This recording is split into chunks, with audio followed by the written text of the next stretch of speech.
जय माँ सिद्धिदात्री। प्रिय भक्तों, आप सभी को नवरात्रि के इस अत्यंत पावन और सिद्धि प्रदायक महापर्व की अनंत और मंगलमय शुभकामनाएं।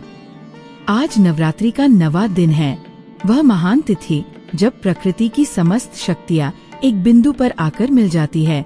ये दिन समर्पित है माता के नवें और अंतिम स्वरूप माँ सिद्धिदात्री को। जैसा कि नाम से ही स्पष्ट है, माता का ये रूप समस्त सिद्धियों को देने वाला है। आज की ये कथा केवल एक कहानी नहीं है, बल्कि ये उन टूटे हुए लोगों की दिलों की इलाज है जो उम्मीद खो चुके हैं। यह उन आंखों के आंसू पोंछने वाली कथा है जिन्होंने केवल अभाव देखा है। यदि आज आप इस वृतांत को पूर्ण श्रद्धा, धैर्य और एकाग्रता के साथ सुनेंगे, तो विश्वास मानिए, माँ सिद्धिदात्री आपके जीवन के हर खालीपन को अपनी कृपा से भर देंगी। प्राचीन भारतवर्ष के आंचल में बसा हुआ एक ऐसा गांव था जिसकी सुंदरता का वर्णन करने के लिए शब्द भी कम पड़ जाएं। उस गांव का नाम था सोमपुर। सोमपुर को देखकर ऐसा प्रतीत होता था मानो विधाता ने स्वयं अपने हाथों से स्वर्ग के एक सुंदर से टुकड़े को पृथ्वी पर उतार दिया हो। ये गांव चारों ओर से ऊंचे ऊंचे गगनचुंबी पर्वतों से घिरा हुआ था, जिनकी चोटियों पर बर्फ की सफेद चादर ऐसी चमकती थी जैसे माँ के चरणों में चांदी के फूल अर्पित किए गए हो। जब भोर होती और सूर्य की पहली सुनहरी किरण सोमपुर की धरती को स्पर्श करती, तो पूरा गांव सोने की तरह दमक उठता था। वहाँ के वृक्ष इतने विशाल और घने थे कि दोपहर की तपती धूप भी धरती तक पहुँचते पहुँचते शीतल चांदनी में बदल जाती थी। गांव के चारों ओर फूलों की ऐसी खुशबू महकती रहती थी जिसे सूंघते ही मन के सारे विकार नष्ट हो जाते थे। पक्षियों का कलरव और ऊंचे जलप्रपातों की गूंज सोमपुर के वातावरण में एक दिव्य संगीत घोलती रहती थी। लेकिन सोमपुर की असली पहचान, उसकी आत्मा और उसकी शक्ति वहाँ का वह विशाल मंदिर था जो दो पवित्र नदियों के संगम के ठीक बीचों बीच एक ऊंचे टीले पर बना हुआ था। ये दो नदियाँ कलकल करती हुई निरंतर बहती थी, जैसे माँ के चरणों को पखारने वाली दो सखियाँ हो। मंदिर के शिखर इतने ऊंचे थे कि वे बादलों से बातें करते प्रतीत होते थे। उन शिखरों पर लहराती भगवा ध्वजा दूर से ही भक्तों को ये विश्वास दिलाती थी कि डरो मत, मैं यहाँ हूँ। उस भव्य मंदिर के गर्भगृह में विराजित थी माँ सिद्धिदात्री। माता की वह दिव्य प्रतिमा इतनी सजीव और प्रभावशाली थी कि जो कोई भी उनके सामने खड़ा होता वह अपनी सुध बुध खो बैठता था। माता का मुखमंडल कोटि सूर्यों के समान दीप्तिमान था, परंतु उस तेज में अग्नि नहीं बल्कि चंद्रमा जैसी शीतलता और ममता थी। उनकी चार भुजाएं थी। एक हाथ में सुदर्शन चक्र जो बुराई के विनाश का प्रतीक था, दूसरे हाथ में शंख जिसकी ध्वनि से ब्रह्मांड के समस्त पाप धाते थे, तीसरे हाथ में खिला हुआ कमल का पुष्प जो पवित्रता और शांति का संदेश देता था, और माता का चौथा हाथ सदैव वरद मुद्रा में रहता था जिससे वे अपने भक्तों को अभय और आशीर्वाद प्रदान करती थी। मंदिर की दीवारों पर माता के अन्य 8 रूपों की अद्भुत नक्काशी की गई थी, जिससे ऐसा लगता था कि पूरा नवरात्रि उत्सव उसी एक मंदिर के भीतर जीवंत हो उठा है। सोमपुर के निवासी बड़े ही भाग्यशाली और धार्मिक थे। वे मिलकर माता की आराधना करते थे। विशेषकर नवरात्रि के 9 दिनों में तो पूरा गांव एक उत्सव के सागर में डूब जाता था। हर घर से धूप दीप की महक आती थी। हर जुबा पर माता के मंत्र होते थे। लोग अपनी श्रद्धा के अनुसार स्वर्ण, आभूषण, नए वस्त्र और 56 भोग लेकर माता के दरबार में हाजिरी लगाते थे। सोमपुर का कोना कोना जय माता दी के जयकारों से गूंजता रहता था। परंतु इस चमक धमक और संपन्नता के बीच सोमपुर के बिल्कुल अंतिम छोर पर, जहाँ गांव की सीमा समाप्त होती थी और घना जंगल शुरू होता था, वहाँ एक टूटी फूटी सी झोपड़ी थी। वह झोपड़ी इतनी जर्जर थी कि बरसात में उसकी छत रोती थी और सर्दियों में ठंडी हवाएं उसके भीतर बेरोक नाचती थी। उस झोपड़ी में रहता था एक अत्यंत गरीब दंपति, माधव और शिवांगी। माधव स्वभाव से अत्यंत सरल, परिश्रमी और ईमानदार व्यक्ति था। वह दिन भर पत्थर तोड़ता, खेतों में पसीना बहाता और दूसरों के घरों का बोझ उठाता ताकि अपने परिवार का पेट पाल सके। उसकी पत्नी शिवांगी साक्षात धैर्य और सेवा की प्रतिमूर्ति थी। अभावों के बावजूद उसके चेहरे पर कभी शिकन नहीं आती थी। वे दोनों माँ सिद्धिदात्री के अनन्य भक्त थे। भले ही उनके पास माता को चढ़ाने के लिए मेवा मिष्ठान नहीं थे, लेकिन उनका हृदय माँ के प्रति अटूट विश्वास से भरा हुआ था। उनके 3 नन्हें बालक थे। कोमल कलियों जैसे मासूम उनकी मुस्कान माधव और शिवांगी के जीवन की एकमात्र पूंजी थी। माधव और शिवांगी दिन रात हाड़तोड़ मेहनत करते थे। माधव अपनी पूरी ताकत लगा देता था। शिवांगी भी जंगल से लकड़ियां चुनकर लाती और उन्हें बेचती। लेकिन विडंबना देखिए कि उनकी गरीबी जाने का नाम ही नहीं ले रही थी। कभी कभी तो स्थिति ऐसी होती थी कि पूरे दिन की मेहनत के बाद भी उन्हें 2 वक्त की सूखी रोटी तक नसीब नहीं होती थी। पूरे सोमपुर में जहाँ खुशियों के दिए जल रहे थे, उस झोपड़ी में केवल गरीबी का अंधेरा पसरा हुआ था। नवरात्रि के दिन चल रहे थे। गांव का हर घर सजा हुआ था, लेकिन माधव की झोपड़ी में दीपक जलाने के लिए तेल तक नहीं था। गांव के लोग जब नए वस्त्र पहनकर हाथों में पूजा की थालियां लिए मंदिर की ओर जाते तो माधव और शिवांगी के बच्चे अपनी धुंधली आंखों से उन्हें देखते और अपनी माँ से पूछते, माँ, क्या माता रानी हमारे घर नहीं आएंगी? क्या हमें नए कपड़े नहीं मिलेंगे? शिवांगी का हृदय उन मासूमों के सवाल सुनकर छलनी हो जाता था। वह अपने आंसुओं को रोककर बच्चों को छाती से लगा लेती और कहती, बेटा, माता रानी तो सबकी है, वो हमारे घर भी आएंगी, बस थोड़ा सब्र करो। लेकिन नियति को शायद कुछ और ही मंजूर था। जैसे जैसे नवरात्रि आगे बढ़ी, माधव के परिवार पर दुखों का पहाड़ टूटने लगा। गरीबी के साथ साथ एक भयंकर बीमारी ने उनके बच्चों को अपनी चपेट में ले लिया। वह बीमारी इतनी भयावह थी कि देखते ही देखते उन हंसते खेलते बच्चों के चेहरे मुरझा गए। उनकी देह बुखार से तपने लगी और वे भूख प्यास से व्याकुल होकर कराने लगे। माधव और शिवांगी के पास ना तो दवा के पैसे थे और ना ही बच्चों को खिलाने के लिए अन्न का दाना। सोमपुर की वो भव्यता अब उन्हें डराने लगी थी। उन्हें लगने लगा था कि क्या वास्तव में विधाता उनसे रूठ गया है? क्या माँ सिद्धिदात्री, जो पूरी दुनिया को सिद्धियाँ बांटती है, उनकी पुकार नहीं सुन रही हैं? प्रिय श्रोताग, सोमपुर की वह रात जितनी शांत थी उतनी ही भयानक भी। गांव के मुख्य भाग में घी के हजारों दिए जल रहे थे, जिनकी रोशनी आसमान के तारों को मात दे रही थी। हवा में चंदन और गुग्गुल की सुस घुली हुई थी और मंदिर से आती घंटों की ध्वनि ये बता रही थी कि उत्सव अपने चरम पर है। लेकिन जैसे ही हम सोमपुर की गलियों को पीछे छोड़कर उस आखिरी झोपड़ी की ओर बढ़ते हैं, नजारा एकदम बदल जाता है।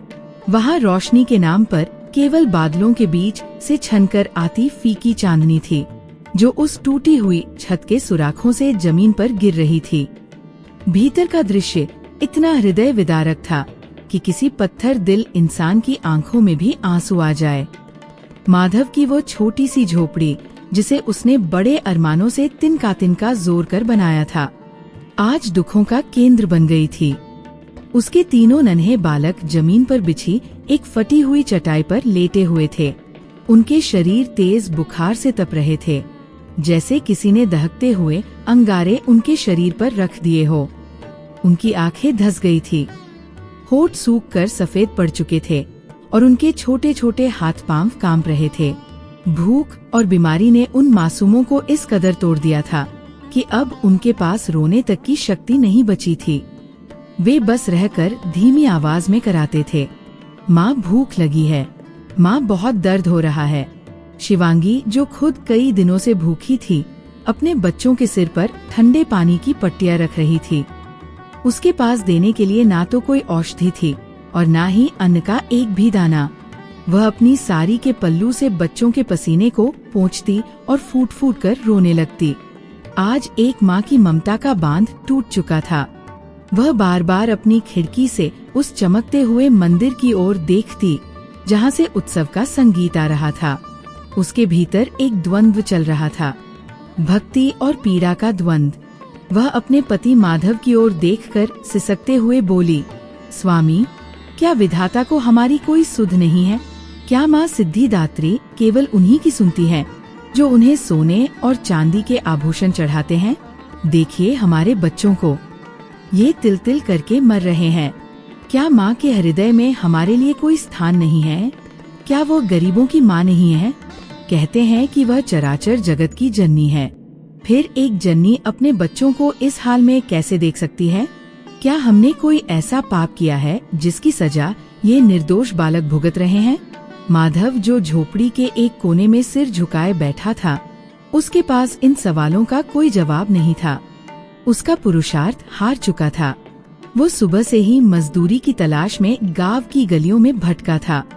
उसने कई जमींदारों के पैर पकड़े, कई सेठों के आगे गिड़गिड़ाया कि उसे थोड़ा सा काम दे दें या बच्चों के लिए मुट्ठी भर अनाज दे दें, लेकिन किसी का दिल नहीं पसीजा।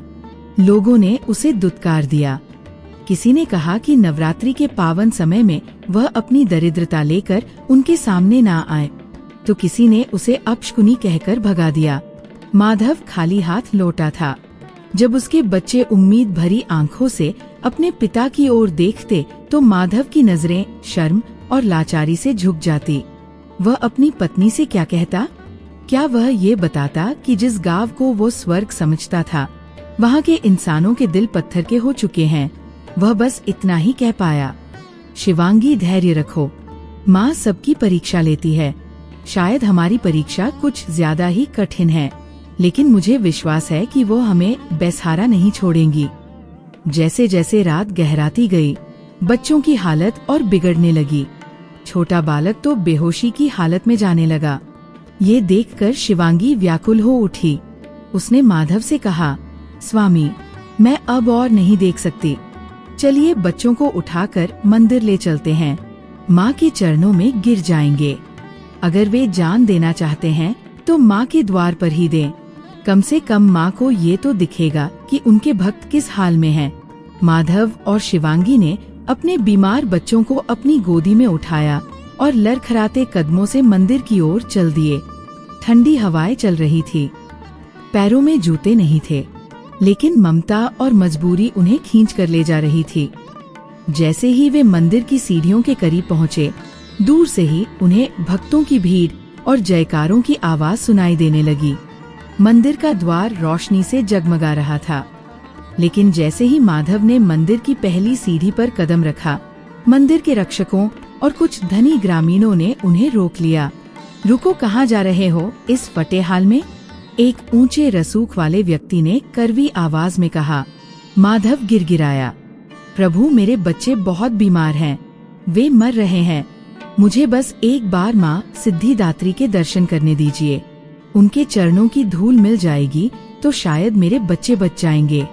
ग्रामीणों ने उपहास उड़ाते हुए कहा, हटो यहाँ से, नवरात्रि का पवित्र समय है और तुम ये छुआछूत की बीमारी लेकर मंदिर के भीतर जाना चाहते हो। अगर तुम्हारे पापों की परछाई मंदिर पर गई तो पूरी पूजा खंडित हो जाएगी। जाओ यहाँ से और अपनी झोपड़ी में ही मरो। माँ सिद्धिदात्री को तुम्हारा गंदा रूप नहीं देखना। माधव और शिवांगी के लिए ये चोट किसी खंजर की तरह थी। वे मंदिर की दहलीज पर खड़े थे। अपनी आराध्य माँ की मूर्ति उन्हें साफ दिख रही थी, लेकिन इंसानियत के ठेकेदारों ने उनके और माँ के बीच एक बड़ी दीवार खड़ी कर दी थी। शिवांगी ने चिल्लाकर कहा, यह मंदिर सिर्फ अमीरों का है? क्या माँ केवल उनकी है जो उन्हें दक्षिणा देते हैं? देखो मेरे बच्चों को, क्या इनके चेहरे की मासूमियत तुम्हें नहीं दिखती?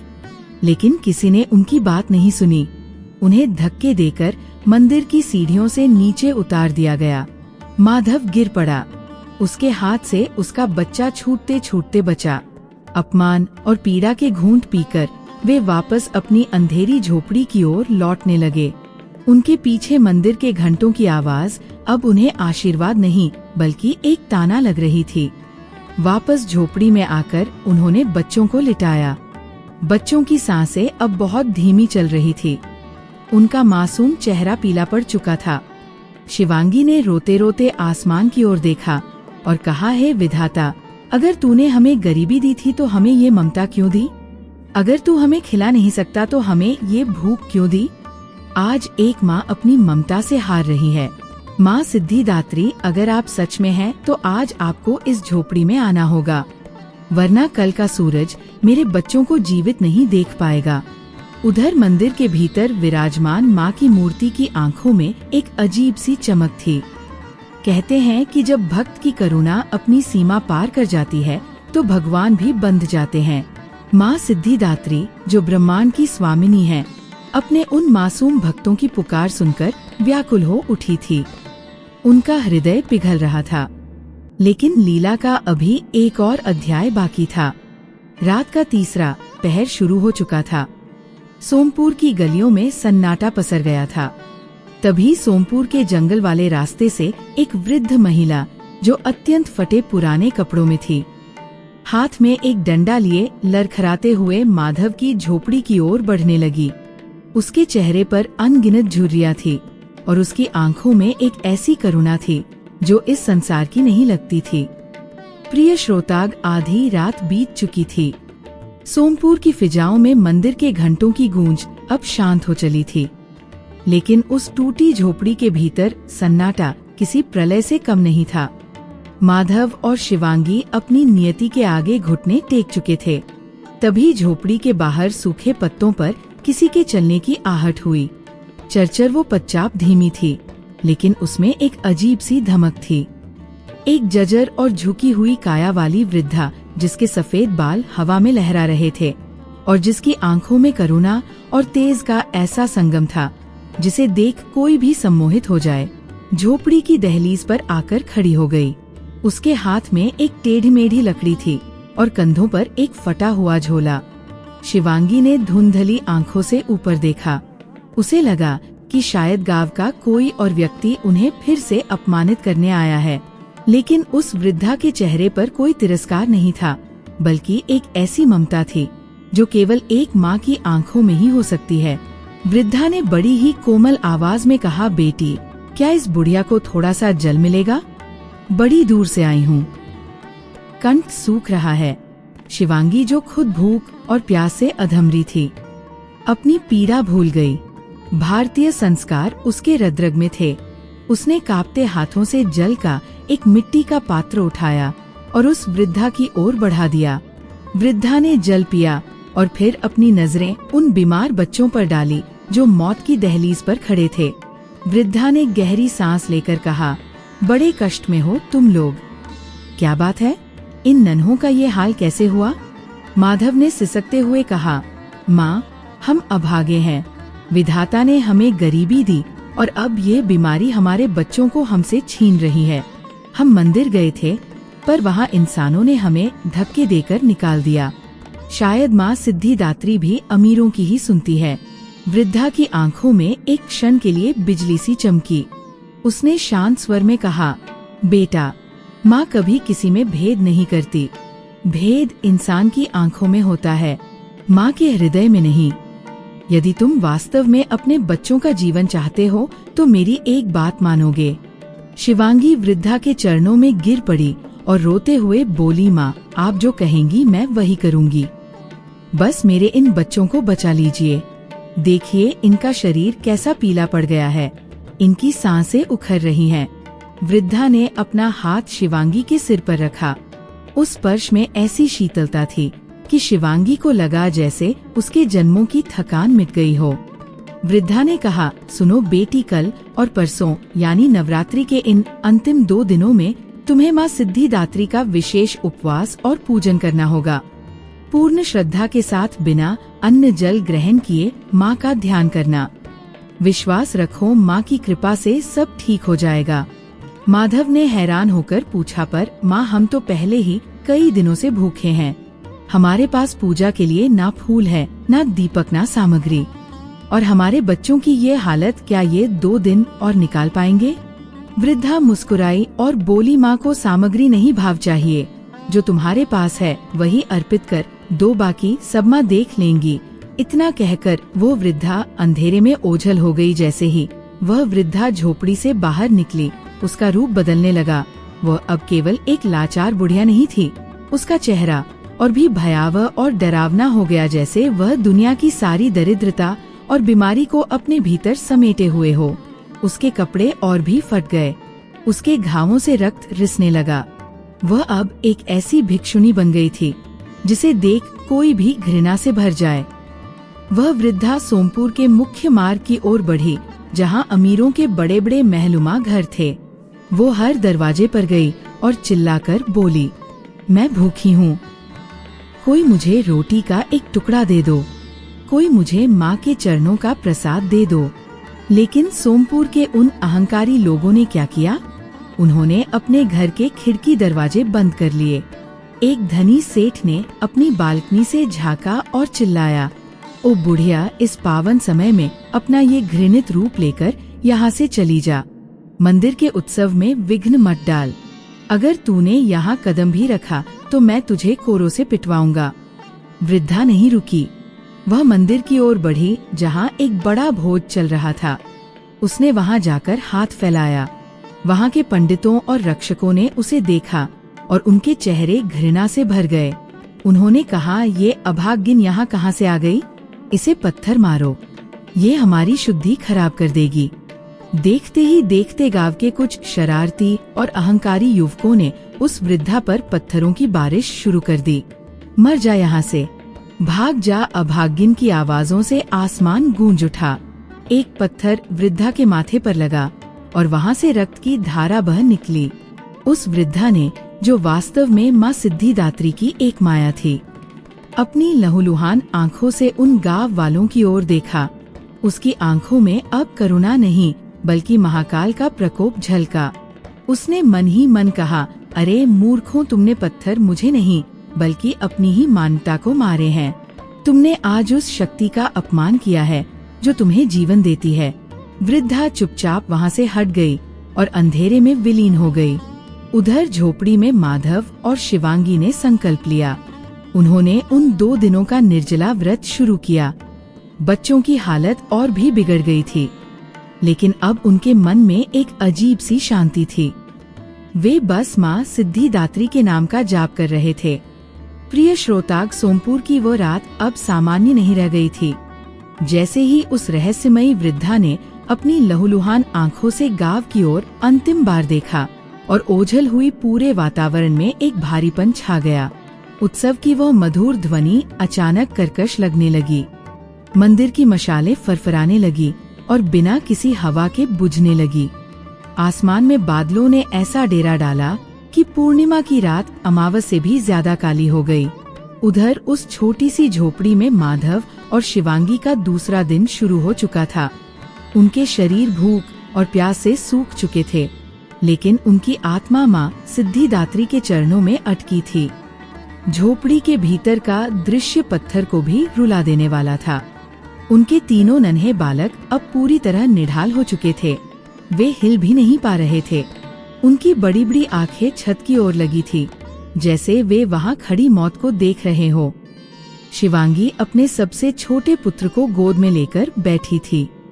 उसका नन्हा मुखड़ा पीला पड़ गया था और उसके सूखे होठों से केवल एक ही शब्द निकल रहा था, पानी माँ पानी। शिवांगी के पास देने के पानी तो था, लेकिन उस वृद्धा की बात याद करके उसने अपने कलेजे पर पत्थर रख लिया था। वह मन ही मन कह रही थी, है माँ, अगर ये व्रत मेरे बच्चों को बचा सकता है तो मैं अपनी जान की बाजी लगा दूंगी। लेकिन माँ, क्या आप सच में देख रही हैं? क्या आपकी करुणा हमारे लिए खत्म हो गई है? तभी माधव, जो सुबह की पहली किरण के साथ बाहर गया था कि शायद किसी के हृदय में दया जाग जाए और वह बच्चों के लिए 2 बूंद दवा या दूध का प्रबंध कर दे, वापस लौटा। उसके हाथ खाली थे। उसके फटे हुए वस्त्र और धूल से भरा चेहरा उसकी हार की कहानी कह रहे थे। वह जैसे ही झोपड़ी के भीतर आया, उसकी नजर अपने बच्चों पर पड़ी। माधव की पत्नी शिवांगी ने जब अपने पति के खाली हाथ देखे तो उसका धैर्य जवाब दे गया। वह फूट फूट कर रोने लगी और बोली, स्वामी, क्या माता रानी केवल अमीरों की है? क्या उन्होंने हमारे लिए अपने द्वार बंद कर लिए हैं? देखिए इन मासूमों को, इन्होंने किसका क्या बिगाड़ा है? ये नन्हें हाथ, ये मासूम चेहरा। क्या माँ को इन पर तरस नहीं आता?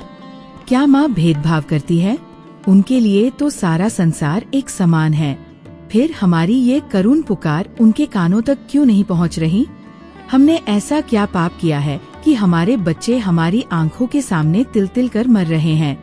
माधव के पास कोई शब्द नहीं थे, वह बस इतना कह पाया, शिवांगी, शायद हमारी किस्मत में ही ये लिखा है, विधाता हमसे हार चुका है। गांव का कोई भी व्यक्ति हमारी मदद करने को तैयार नहीं है। वे हमें मंदिर की सीढ़ियों तक नहीं जाने देते। वे कहते हैं कि हम अपवित्र हैं, पर वे ये नहीं जानते कि माँ तो सबकी है, वह तो इस चराचर जगत की जननी है। अभी वे बात ही कर रहे थे कि सोमपुर में अचानक हाहाकार मच गया।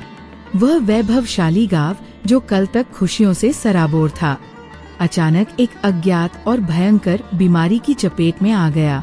जिन लोगों ने कल उस वृद्धा को पत्थर मारे थे, उनके शरीरों पर काले निशान पड़ने लगे, उनके गले रंधने लगे और वे तड़पने लगे। पूरे गांव में चीख पुकार मच गई।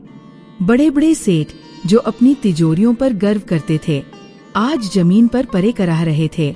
उनकी धन दौलत उन्हें इस पीड़ा से नहीं बचा पा रही थी। मंदिर के पंडित घबरा गए। उन्होंने माँ सिद्धिदात्री की आरती शुरू की, लेकिन माँ की प्रतिमा का चेहरा आज अत्यंत क्रोधित और उग्र लग रहा था। ऐसा लग रहा था कि माँ ने अपनी आंखें फेर ली हैं। गांव के लोगों को समझ नहीं आ रहा था कि कल तक जो माँ कृपा बरसा रही थी, आज वो इतनी निष्ठुर कैसे हो गई। लेकिन उस झोपड़ी में जहाँ माधव और शिवांगी अपने व्रत पर अडिकी थे, वहाँ एक चमत्कार हो रहा था। भले ही बच्चे मृत्यु के निकट थे, लेकिन उस झोपड़ी के भीतर एक दिव्य सुगंध फैलने लगी थी। भूख से व्याकुल उन बालकों के चारों ओर एक सूक्ष्म प्रकाश का घेरा बनने लगा था। शिवांगी ने अपने बच्चों के चेहरों को चूमते हुए कहा, बेटा बस थोड़ी देर और, अगर माँ हमें अपने पास बुलाना चाहती है तो हम खुशी खुशी चलेंगे। पर है माँ, इन मासूमों को इतना कष्ट मत दो। इनके प्राण लेने हैं तो मेरे ले लो, पर इन्हें सुख की एक सांस तो लेने दो। तभी गांव के कुछ लोग जो अभी भी थोड़े स्वस्थ थे, उस झोपड़ी की ओर भागे आए। लेकिन वे मदद करने नहीं आए थे। उनका अहंकार अभी भी जीवित था। वे चिल्लाए, ओ माधव, ये सब तेरी वजह से हुआ है। तूने ही कोई काला जादू किया है जिससे पूरा गांव बीमार पड़ गया है। तू इस गांव का सबसे बड़ा कलंक है। कल तक सब ठीक था और आज सब मर रहे हैं। निकल जा यहाँ से अपने बीमार बच्चों को लेकर, वरना हम तुम्हारी झोपड़ी में आग लगा देंगे। माधव बाहर निकला और हाथ जोड़कर बोला, भाइयों, हम तो खुद अपनी मौत का इंतजार कर रहे हैं। हमने किसी का क्या बिगाड़ा है? हम तो बस माँ की शरण में हैं। पर वे लोग नहीं माने। उन्होंने माधव को धक्का दिया और उसकी झोपड़ी पर पत्थर फेंकने लगे। ठीक उसी समय आसमान में एक भयंकर गर्जना हुई, बिजली कड़की और ऐसा लगा जैसे धरती फट जाएगी। मंदिर के घंटे अपने आप बजने लगे, जैसे कोई अदृश्य शक्ति उन्हें बजा रही हो। पूरे सोमपुर में एक सन्नाटा छा गया। वह वृद्धा जिसे सबने पत्थर मारे थे, फिर से गांव के बीचों बीच प्रकट हुई, लेकिन इस बार वह झुकी हुई नहीं थी। उसकी काया विशाल होने लगी। उसके फटे वस्त्र स्वर्ण आभा में बदलने लगे। गांव वाले डर के मारे कांपने लगे। प्रिय श्रोताग, सोमपुर के उस चौहारे पर जो घटित हो रहा था, उसकी कल्पना किसी पुराण या कथा में भी नहीं की गई थी। वह वृद्धा जिसे कुछ ही समय पहले गांव के अहंकारियों ने पत्थर मारे थे, जिसे अपशकुनी कहकर दुत्कारा था, वो अब शांत खड़ी थी। लेकिन वह शांति किसी भयानक तूफान के आने से पहले की खामोशी थी। अचानक उस बुढ़िया के फटे हुए चित्रों से सुनहरी किरणें फूटने लगी। देखते ही देखते उसकी झुकी हुई कमर सीधी हो गई और उसकी काया इतनी विशाल और तेजोमय हो गई कि लोगों की आंखें चौंधियाने लगी। वो धूल भरा चेहरा अब शरद पूर्णिमा के चंद्रमा से भी अधिक शीतल और करोड़ों सूर्यों से भी अधिक देदीप्यमान हो चुका था। उनके हाथों में सुदर्शन चक्र घूमने लगा। शंख की ध्वनि से पूरा सोमपुर थर्रा उठा। एक हाथ में खिला हुआ दिव्य कमल और दूसरा हाथ आशीर्वाद की मुद्रा में आ गया। वह साक्षात माँ सिद्धिदात्री थी, वही माँ जिनकी पूजा के नाम पर गांव वालों ने पाखंड का आडंबर रचा था। पूरे गांव में सन्नाटा छा गया। जो लोग पत्थर मार रहे थे उनके हाथ जड़ हो गए, जो गालियां दे रहे थे उनकी जुबान तालू से चिपक गई। भयंकर बीमारी से तड़पते हुए लोग घिसटते हुए माँ के चरणों की ओर आने लगे। वे रोने लगे, क्षमा माँ, हमें क्षमा कर दो, हम पापी हैं, हम अंधे थे जो आपको पहचान ना सके। लेकिन माँ सिद्धिदात्री की ममतामय आंखें आज कठोर थी। उन्होंने उन धनवानों और पंडितों की ओर देखा भी नहीं। उनकी नजरें तो उस दूर दराज की टूटी झोपड़ी की ओर थी, जहाँ से एक माँ की करुण पुकार ब्रह्मांड को चीर रही थी। माँ के कदम उस गंदगी और कीचड़ भरे रास्ते पर पड़ने लगे जहाँ माधव की झोपड़ी थी। आश्चर्य की बात यह थी कि जहाँ जहाँ माँ के चरण पर रहे थे वहाँ की कीचड़ गायब हो रही थी और वहाँ दिव्य कमल खिलते जा रहे थे। इधर झोपड़ी के भीतर मौत का तांडव अपने चरम पर था। माधव का सबसे बड़ा पुत्र अपनी माँ की गोद में अंतिम सांसें ले रहा था। उसकी आंखें पथरा गई थी। शिवांगी पागलों की तरह उसे झकझोर रही थी। बेटा आंखें खोल देख, तेरी माँ बुला रही है। स्वामी देखिए ना, ये कुछ बोल क्यों नहीं रहा? माँ सिद्धिदात्री कहाँ आप? क्या आपको मेरी ममता पर दया नहीं आती? अगर आज मेरे बच्चे चले गए तो मैं आपके इस संसार को त्याग दूंगी। मैं सिद्धियाँ नहीं मांगती माँ, मैं धन नहीं मांगती, मुझे बस मेरे बच्चों की सांसें वापस दे दो। माधव भी अपनी सुध-बुध खो चुका था। वह झोपड़ी के द्वार पर माथा पटक कर रो रहा था। तभी अचानक झोपड़ी का वह जजर दरवाजा अपने आप खुल गया। पूरी झोपड़ी एक ऐसी अलौकिक रोशनी से भर गई कि माधव और शिवांगी को लगा जैसे साक्षात सूर्य उनकी कुटिया में उतर आया हो। हवा में चंदन और पारिजात के फूलों की खुशबू महकने लगी। शिवांगी ने अपनी धुंधली आंखों से देखा, द्वार पर कोई खड़ा था। वही वृद्धा नहीं, ये तो साक्षात जगदम्बा थी। वही रूप, वही आभा, वही करुणा। माँ सिद्धिदात्री स्वयं उस गरीब की झोपड़ी के भीतर कदम रख रही थी। उनकी साड़ी का पल्लू उस धूल भरी जमीन को स्पर्श कर रहा था जहाँ माधव के बच्चे मरणासन पड़े थे। माधव और शिवांगी के पास अब खड़े होने की शक्ति नहीं थी। वे घिसटते हुए माँ के चरणों में गिर पड़े। शिवांगी ने माँ के चरणों को अपने आंसुओं से पखारते हुए कहा, माँ आप आ गई, पर शायद बहुत देर कर दी माँ। देखिए मेरे लाल की सांसें रुक गई है। क्या एक माँ इतनी निष्ठुर हो सकती है? आपने हमारी परीक्षा ली, हमने दी, हमने भूख सही, अपमान सहा, पत्थर सहे, पर माँ इन बच्चों का क्या दोष था? माँ सिद्धिदात्री के नेत्रों से भी करुणा के 2 आंसू टपक पड़े। उन्होंने झुककर शिवांगी को उठाया और अपने गले से लगा लिया। उस दिव्य आलिंगन में शिवांगी को ऐसा लगा जैसे उसे पूरी कायनात की ममता मिल गई हो। माँ ने बड़ी ही कोमल वाणी में कहा, पुत्री माँ कभी देर नहीं करती, मैं तो यही थी तुम्हारी हर सिसकी में, माधव के हर पत्थर तोड़ने की आवाज में और इन बच्चों की हर मुस्कान में। तुम्हारी भक्ति ने मुझे विवश कर दिया कि मैं बैकुंठ छोड़कर तुम्हारी इस झोपड़ी में आऊं। माँ सिद्धिदात्री ने अपना हाथ आगे बढ़ाया और सबसे बड़े पुत्र के सिर पर रखा। जैसे ही माँ की उंगलियों ने उस बालक के माथे को छुआ, एक चमत्कार हुआ। वह नीला पर चुका शरीर अचानक गुलाबी होने लगा। बालक ने एक लंबी सांस ली और अपनी आंखें खोल दी। उसने अपनी माँ को देखा और फिर उस दिव्य स्वरूप को देखकर मुस्कुराने लगा। माँ रुकी नहीं। उन्होंने अपनी हथेली से तीनों बच्चों को स्पर्श किया। वह भयंकर बीमारी, वह तेज बुखार, वह कमजोरी, सब कुछ पल भर में ऐसे गायब हो गया जैसे कभी था ही नहीं।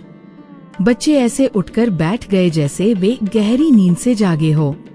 उनकी आंखों में अब मौत का डर नहीं बल्कि जीवन की नई चमक थी। शिवांगी पागलों की तरह अपने बच्चों को चूमने लगी। माधव की आंखों से खुशी के आंसू रुक नहीं रहे थे। उसने माँ के चरणों में सिर रखकर कहा, माँ हम अभागे हैं, हमें क्षमा करें, हमने आप पर संदेह किया। माँ ने मंद मुस्कान के साथ कहा, माधव संदेह इंसान का स्वभाव है, लेकिन विश्वास भक्त की शक्ति। तुमने और शिवांगी ने जो त्याग किया है वह इतिहास में स्वर्णाक्षरों में लिखा जाएगा। आज से ये झोपड़ी दरिद्रता का केंद्र नहीं बल्कि सिद्धियों का धाम बनेगी। उसी समय गांव के वे लोग जो बाहर खड़े होकर तमाशा देख रहे थे, डर के मारे कांपते हुए झोपड़ी के बाहर इकट्ठा हो गए। वे देख रहे थे कि उस अंधेरी कुटिया से स्वर्ग जैसी रोशनी निकल रही है। वे समझ गए थे कि उन्होंने जिसे ठुकराया था, साक्षात जगदम्बा ने उसे अपना लिया है। माँ सिद्धिदात्री ने अब झोपड़ी से बाहर कदम रखा। उनका क्रोध अब शांत था, लेकिन न्याय का समय अभी बाकी था। उन्होंने उन गांव वालों की ओर देखा जो जमीन पर माथा रगड़ रहे थे। माँ की एक दृष्टि मात्र से उन सभी की बीमारियां दूर हो गई, लेकिन उनके मन का अहंकार अभी भी माँ के न्याय की प्रतीक्षा कर रहा था। प्रिय श्रोताग, सोमपुर की वह धरती आज धन्य हो गई थी। जिस झोपड़ी को कल तक लोग दरिद्रता का केंद्र मानकर वहाँ से अपना मुंह फेर लेते थे, आज साक्षात ब्रह्मांड की स्वामिनी माँ सिद्धिदात्री वही विराजमान थी। माँ की देह से निकलने वाला वह अलौकिक स्वर्ण प्रकाश सोमपुर के कोने कोने में फैल रहा था। वह प्रकाश केवल अंधकार को ही नहीं, बल्कि लोगों के भीतर के अहंकार और पापों को भी जलाकर भस्म कर रहा था। माँ सिद्धिदात्री ने उस टूटी हुई झोपड़ी के भीतर हाथ फैलाया। उनके एक इशारे मात्र से वह जर्जर कुटिया देखते ही देखते एक दिव्य भवन में बदलने लगी। लकड़ी की सरी हुई दीवारें चंदन की महकती लकड़ियों में बदल गई और वह फटी हुई चटाई रेशमी बिछोने में परिवर्तित हो गई। लेकिन माधव और शिवांगी के लिए इन भौतिक वस्तुओं का कोई मूल्य नहीं था। उनकी आंखें तो बस माँ के उस ममतामयी चेहरे पर टिकी थी। माँ ने मुस्कुराते हुए माधव के सबसे बड़े पुत्र को अपने पास बुलाया। बालक का चेहरा अब किसी राजकुमार की भांति चमक रहा था। माँ ने उसके मस्तक पर अपना दिव्य हाथ रखा और शांत स्वर में कहा, मेरे बच्चे, तूने और तेरे माता पिता ने जो धैर्य और भक्ति दिखाई है वह त्रिलोक में वंदनीय है। संसार तुझे एक निर्धन का पुत्र कहता था, पर आज मैं तुझे वह शक्ति प्रदान करती हूँ जिसके लिए बड़े बड़े योगी और ऋषि युगों युगों तक तपस्या करते हैं। जैसे ही माँ ने ये कहा, आकाश से पुष्प वर्षा होने लगी। माँ की उंगलियों से 8 दिव्य ज्योतियाँ निकली और उस बालक के भीतर समा गई। प्रिय श्रोताग, ये कोई साधारण ज्योतियाँ नहीं थी। ये थी अष्ट सिद्धियाँ, अणिमा, महिमा, गरिमा, लगिमा, प्राप्ति, प्राम्य, ईशित्व, वशित्व। इतना ही नहीं, माने अपनी दूसरी हथेली खोली और 9 दिव्य रत्न उस झोपड़ी के आंगन में प्रकट हुए। ये थी 9 निधियाँ, पद्म, महापद्म, शंख, मकर, कच्छप, मुकुंद, कुंद, नील और खर्व। माधव का घर अब केवल अनाज से ही नहीं, बल्कि ब्रह्मांड के सबसे दुर्लभ खजानों से भर गया था। पर माँ ने स्पष्ट किया, ये धन और ये शक्तियाँ भोग के लिए नहीं, बल्कि संसार के कल्याण के लिए है। जो दूसरों का दुख दूर करेगा वही मेरा सच्चा भक्त कहलाएगा। तभी झोपड़ी के बाहर का कोलाहल शांत हो गया। गांव के वे धनी लोग, पंडित और रक्षक जिन्होंने माधव को मंदिर की सीढ़ियों से धक्का दिया था, अब थर-थर कांप रहे थे। वे उस चमकते हुए दिव्य भवन के बाहर दंडवत लेटे हुए थे। उनकी आंखों में अब पश्चाताप के आंसू थे। माँ सिद्धिदात्री झोपड़ी से बाहर निकली। उनका तेज इतना प्रबल था कि कोई भी उनकी ओर आंख उठाकर देख नहीं पा रहा था। माँ ने गंभीर स्वर में कहा, सोमपुर के निवासियों, तुम मुझे सोने के आभूषणों में ढूंढ रहे थे, 56 भोग में ढूंढ रहे थे, लेकिन मैं तो यहाँ इस फटी झोपड़ी में भूखी बैठी थी। तुमने पत्थर मुझे नहीं मारे थे, बल्कि तुमने अपनी ही आत्मा को घायल किया था। तुमने मंदिर के द्वार तो सजाए, पर अपने हृदय के द्वार गरीबों के लिए बंद रखे। याद रखना, जिस मंदिर में दीन दुखियों का अपमान होता है, वहाँ मैं कभी निवास नहीं करती। गांव के सेठ और मुखिया रोते हुए माँ के चरणों में गिर पड़े। उन्होंने कहा, माँ, हम अज्ञानी थे, हमें अपनी धन दौलत का अहंकार हो गया था। हमें क्षमा कर दो माँ, हमारी बीमारी दूर कर दो, हमें इस नरक से बचा लो। माँ सिद्धिदात्री की करुणा अपार है। उन्होंने शांत भाव से कहा, तुम्हारी बीमारी तो दूर हो गई है, पर तुम्हारे मन का मैल तभी धुलेगा जब तुम माधव और उसके परिवार से क्षमा मांगोगे। जिसे तुमने अछूत और गरीब कहा, आज वही तुम्हारी रक्षा करेगा। दृश्य अत्यंत मार्मिक था। कल तक जो लोग माधव को दुत्कारते थे, आज वही लोग माधव के पैरों में गिरकर अपने पापों का प्रायश्चित कर रहे थे। माधव, जिसका हृदय माँ की भक्ति से कोमल हो चुका था, उसने सबको गले लगा लिया।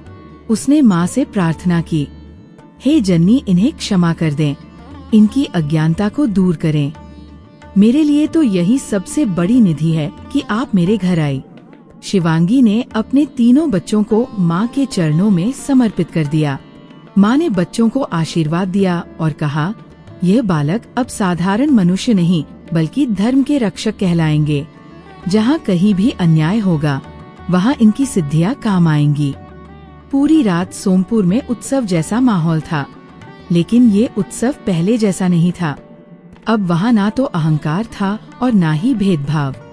हर घर से जय माँ सिद्धिदात्री के जयकारे गूंज रहे थे, लेकिन इस बार वे जयकारे दिखावे के लिए नहीं बल्कि अंतरात्मा की गहराई से निकल रहे थे। प्रिय श्रोताग, अब वो समय आ गया था जब सोमपुर की धरती पर एक युग का अंत और एक नए युग का प्रारंभ हो रहा था।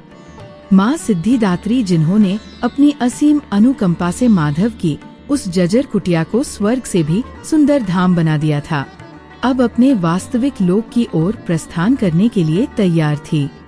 लेकिन जाने से पहले उन्हें इस संसार को ये बताना था कि भक्ति की शक्ति किसी धन दौलत या ऊंचे महलों की मोहताज नहीं होती। माँ सिद्धिदात्री ने मंद मंद मुस्कुराते हुए माधव, शिवांगी और उनके उन तीनों दिव्य बालकों की ओर देखा। उनकी आंखों में वह वात्सल्य था जो एक माँ की अपनी संतान के प्रति होता है। उन्होंने अपना वरद हस्त उठाया और सोमपुर की हवाओं में एक ऐसी शक्ति भर दी कि वहाँ का कण कण सिद्ध हो गया।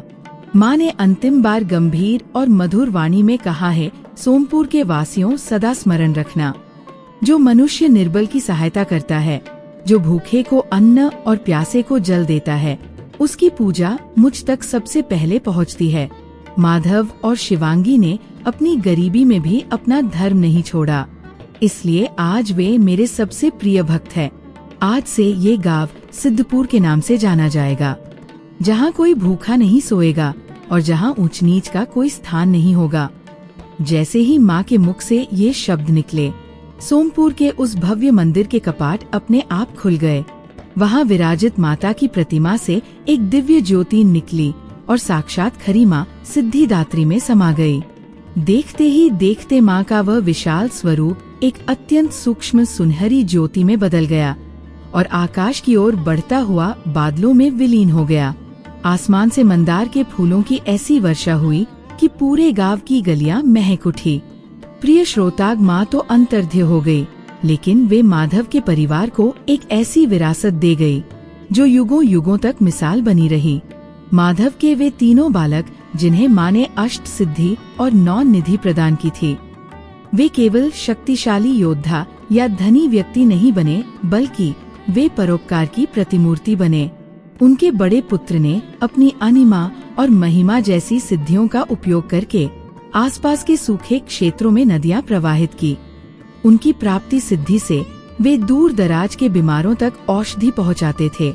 9 निधियों का जो भंडार माँ ने दिया था, माधव और शिवांगी ने उसे एक अक्षय भंडार बना दिया।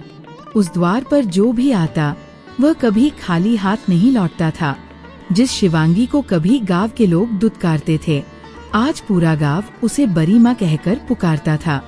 सोमपुर, जो अब सिद्धपुर बन चुका था, वहाँ का वो विशाल मंदिर अब केवल अमीरों के लिए नहीं था। मंदिर के सबसे मुख्य द्वार पर सोने के अक्षरों में लिखवाया गया, माँ के दरबार में सब एक समान हैं। अब वहाँ राजा और रंक एक ही कतार में खड़े होकर माँ सिद्धिदात्री का आशीर्वाद लेते थे। माधव और शिवांगी ने अपना पूरा जीवन माँ की सेवा और दीन दुखियों की मदद में बिताया। कहते हैं कि जब उनकी जीवन यात्रा पूरी हुई तो स्वयं माँ सिद्धिदात्री उन्हें लेने के लिए आई और उन्हें अपने दिव्य लोक में स्थान दिया। प्रिय श्रोताग, आज की ये कथा हमें बहुत बड़ी सीख देती है। हम अक्सर परेशानियों में घिरकर भगवान को कोसने लगते हैं। हमें लगता है कि हमारी मेहनत का फल हमें नहीं मिल रहा या विधाता हमसे भेदभाव कर रहा है। लेकिन याद रखिए, माँ सिद्धिदात्री आपकी हर सिसकी सुन रही हैं। वे आपकी परीक्षा ले रही हैं ताकि वे आपको उस सिद्धि के योग्य बना सकें जो आपके जीवन को बदल देगी। यदि आज आपके जीवन में भी दुखों का पहाड़ टूटा है, यदि आप भी गरीबी, बीमारी या कलह से जूझ रहे हैं, तो माधव और शिवांगी की तरह अपने विश्वास को डगमगाने मत दीजिएगा।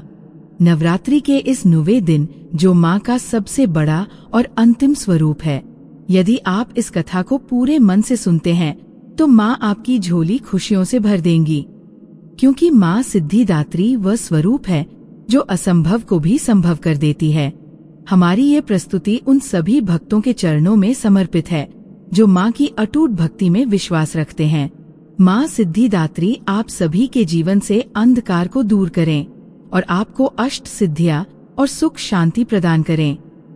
प्रिय श्रोताग, माँ सिद्धिदात्री की ये अनुपम और हृदय को झकझोर देने वाली कथा आपको कैसी लगी? मुझे विश्वास है कि इस कथा ने आपकी अंतरात्मा को छुआ होगा। अगर आप चाहते हैं कि माँ की ये कृपा और ये संदेश हर घर तक पहुँचे तो इस वीडियो को लाइक जरूर करें और अपने मित्रों और परिवार के साथ शेयर करें। कमेंट बॉक्स में पूरे भक्ति भाव के साथ जय माँ सिद्धिदात्री लिखना ना भूलें। आपकी एक छोटी सी प्रतिक्रिया हमें और भी सुंदर और भक्तिमय कथाएं लाने के लिए प्रेरित करती है। यदि आप हमारे इस भक्ति सफर से जुड़ना चाहते हैं और चाहते हैं कि ऐसी ही चमत्कारी कथाएं आपको मिलती रहे, तो कृपया हमारे चैनल को सब्सक्राइब करें और बेल आइकन को जरूर दबाएं। माँ सिद्धिदात्री आप सभी का मंगल करें। जय माता दी।